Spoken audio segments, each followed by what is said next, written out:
ഇവിടെ ആയതുകൊണ്ട് പൃഥ്വിയുടെ എല്ലാ നീക്കങ്ങളും അറിയാൻ സാധിക്കുന്നുണ്ട്. അത് നമ്മൾ എത്രയും പെട്ടെന്ന് മേനോനിലേക്ക് എത്തിക്കുമെന്ന് ഉറപ്പാ. മേനോനെ കണ്ടെത്തുക മാത്രമല്ലല്ലോ, കിരണി വീട്ടിലൊരു സ്ഥാനം ഉറപ്പിക്കൂടെ ചെയ്യണ്ടേ? ഇനി അതിന് വലിയ താമസമില്ല കുട്ടേട്ടാ. എനിക്കിപ്പൊ തന്നെ കുറെ വാണിംഗ് കിട്ടിയിട്ടുള്ളതാ. എന്നാ വേണ്ട, അയാള് വരട്ടെ അപ്പച്ചി. എന്നെ കൊണ്ട് എന്താ ചെയ്യാൻ പറ്റുന്നെന്ന് ഞാൻ നോക്കാം. എന്തായാലും വെറുതെ വിടാൻ പോകുന്നില്ല. പറ്റാവുന്ന രീതിയിൽ എന്തെങ്കിലും പണി ഞാൻ കൊടുത്തിരിക്കും. ഓക്കെ മോളെ, അത് മതി. പറ്റുന്ന പോലെ ചെയ്യാം. നിനക്ക് കുഴപ്പമുണ്ടാവരുത്, എനിക്ക് അത്രേ ഉള്ളൂ. അത് ഞാൻ സൂക്ഷിച്ചോളാം അപ്പച്ചി. അത് മതി. അപ്പൊ ശരി മോളെ. ശരി അപ്പച്ചി.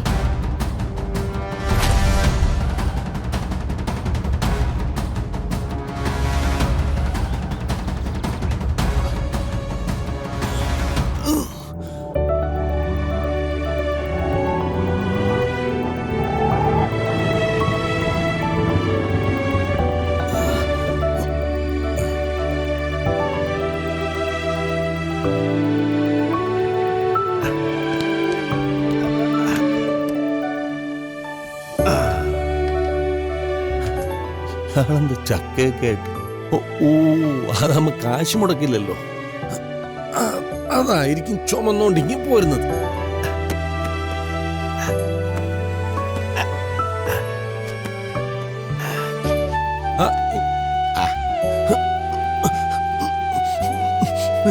കുട്ടമ്പിള്ള സാറേ കാശൊന്നുമില്ല. കാശിപ്പോ പാൻറ്റിലുണ്ട്. ഓ, അതല്ല അതല്ല അതല്ല അതല്ല ഫ്രണ്ടില് ഫ്രണ്ടില് കിട്ടിയ വിട്ട വിട്ട. അല്ലേ നമ്മളെന്തിനാ വെറുതെ വള്ളി പിടിക്കുന്നത്?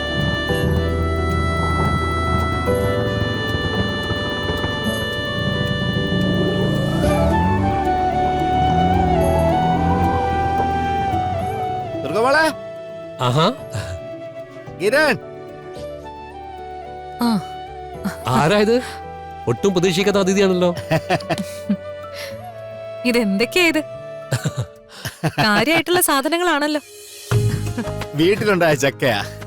അതുപോലെ ദുർഗമോള് നട്ട മാവിലെ ആദ്യമായിട്ട് മാങ്ങ കാച്ചു. ഓ, അപ്പൊ അത് ദുർഗമാക്ക് കൊടുക്കണമെന്ന് അമ്മയ്ക്ക് ഒരേ നിർബന്ധം.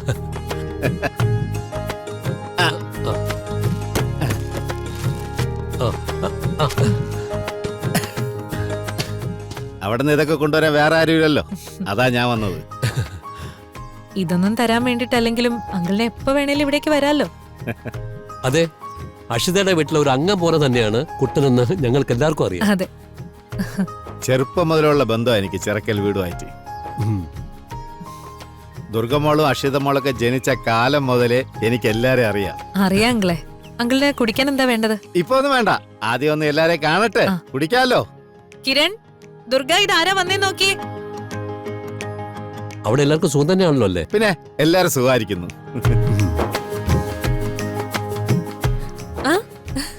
കുട്ടേട്ടാ.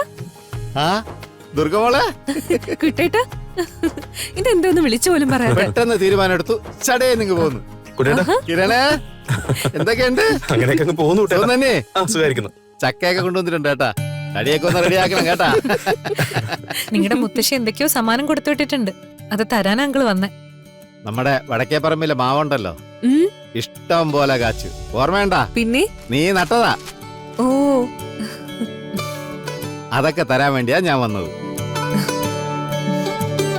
പിന്നെ നിങ്ങൾക്ക് എല്ലാവർക്കും ഇഷ്ടപ്പെട്ട കുറേ പലഹാരങ്ങളും ഉണ്ട്. പാവം മുത്തശ്ശി, ഞങ്ങളെല്ലാം കാണാത്തോണ്ട് നല്ല വിഷമം ഉണ്ടാവും അല്ലേ? അത് പിന്നെ കാണാതിരിക്കോ അല്ലേ?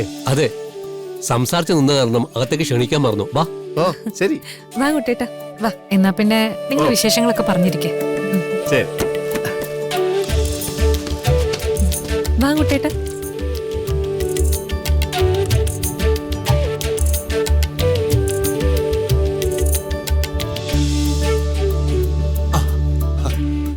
എടി നീരജെ, നീ ഏത് സമയം ഇങ്ങനെ മുറി കയറി അടയിരിക്കാതെ പുറത്തോട്ടൊക്കെ ഇറങ്ങ്.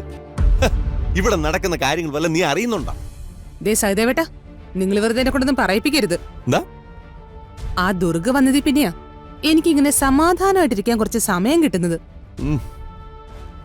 അല്ലെങ്കിൽ ഏത് നേരവും അടുക്കളയിലായിരുന്നില്ലേ? പൂർണിമ തമ്പുരാട്ടിയുടെ ഓർഡർ പ്രകാരം ജോലിക്കാരെ കൊണ്ട് ഭക്ഷണം ഉണ്ടാക്കിപ്പിക്കാൻ പാടില്ലല്ലോ. വീട്ടുകാര് തന്നെ എല്ലാം വെച്ചു വിളമ്പണമെന്നായിരുന്നല്ലോ. ഇപ്പൊ ദുർഗ വന്ന് അടുക്കള ഏറ്റെടുത്തത് കൊണ്ട് ഞാൻ രക്ഷപ്പെട്ടു. എടി നീ വെറുതെ ഇരിക്കുന്നോണ്ടൊന്നും പറഞ്ഞല്ല. പിന്നെ ഒരു വിരുന്നുകാരൻ വന്നിട്ടുണ്ട്. ആര്? എന്റെ വീട്ടിൽ നിന്ന് ആരെങ്കിലും ആണോ? നിന്റെ വീട്ടിൽ നിന്ന് ആരുമല്ല. ആ ദുർഗയുടെ അഷിതയുടെയും വീട്ടിൽ താമസിക്കുന്ന ഒരു പോലീസുകാരനില്ലേ, എന്തുവാ, ആ കുട്ടമുള്ള, അയാളാ വന്നേക്കുന്നത്. അയാളോ? ആ അയാള് വന്നതിനാണോ നിങ്ങൾ സൽക്കരിക്കാൻ എന്നെ വിളിച്ചത്? ഇവളുടെ ഒരു കാര്യം. ഇടി അയാളെ സൽക്കരിക്കാനൊന്നും അല്ല. പിന്നെ അയാള് വന്ന് എന്തിനാണെന്ന് നമ്മൾ അറിയണ്ടേ? അതറിയണമെങ്കിലേ നീ ഇങ്ങനെ റൂമിൽ കയറി അടയിരുന്നാ പറ്റുമോ? അയാൾ എന്തിനാ വന്നെന്ന് ഞാൻ എന്തിനാ അറിയുന്നേ? നിങ്ങൾക്ക് എന്തെങ്കിലും അറിയണമെങ്കിൽ നിങ്ങൾ ചെല്ല്. എനിക്കറിയാനുണ്ട്. അയാളുടെ ഈ വരവേ വെറുതെയാണെന്ന് എനിക്ക് തോന്നുന്നില്ല. അയാളുടെ തുടക്കം മുതലുള്ള പെരുമാറ്റം വെച്ച് നോക്കുമ്പം അഷിതയെടുത്ത് വലിയ താല്പര്യമുള്ളതായിട്ട് തോന്നുന്നില്ല. മിക്കവാറും ഈ വരവ് ദുർഗയും കിരണിനെയും കണ്ട് ഏതോ ഒരു രഹസ്യം പറയാനായിരിക്കും. അതെന്താണെന്നറിഞ്ഞാൽ നമുക്ക് എന്തെങ്കിലും ഒരു ക്ലൂ കിട്ടാതിരിക്കത്തില്ല നീരജ്. നീരജ് നീ വാ, നമുക്ക് നോക്കാം. ദുർഗയോടും കിരണിനോടുള്ള സംശയം മൂത്ത് നിങ്ങൾക്ക് വട്ടായ ലക്ഷണം. വട്ട ആർക്കാണെന്ന് വൈകാതെ ഞാൻ തെളിയിക്കും. നീ എന്റെ കൂടെ വരുന്നുണ്ടോ? ഞാനൊന്നുമില്ല. നിങ്ങൾക്ക് എന്തെങ്കിലും അറിയണമെങ്കിലേ നിങ്ങൾ ചെല്ല്. ഞാൻ പോവും. എനിക്കറിയണം. പിന്നെ ഞാനിതൊക്കെ ചെയ്യുന്നത് എനിക്ക് വേണ്ടിയാണ്, നിനക്ക് വേണ്ടിയാണ്, നമ്മുടെ മോക്ക് വേണ്ടിയാണ്. മനസ്സിലായ?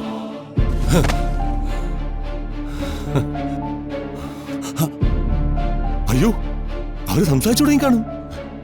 ഞാൻ കൂടി ചെല്ലട്ടെ. ചെല്ല് ചെല്ല്.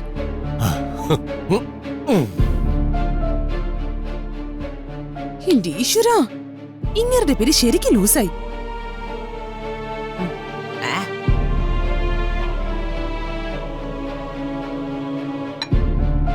എത്രയും പെട്ടെന്ന് നമ്മുടെ ലക്ഷ്യം നേടി ഇവിടെ നിറങ്ങുന്നതാ ബുദ്ധി.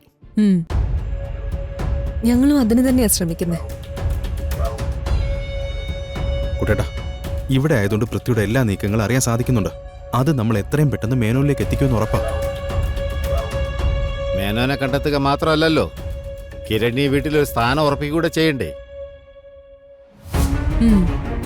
ഇനി അതിന് വലിയ താമസമില്ല കുട്ടേട്ടാ.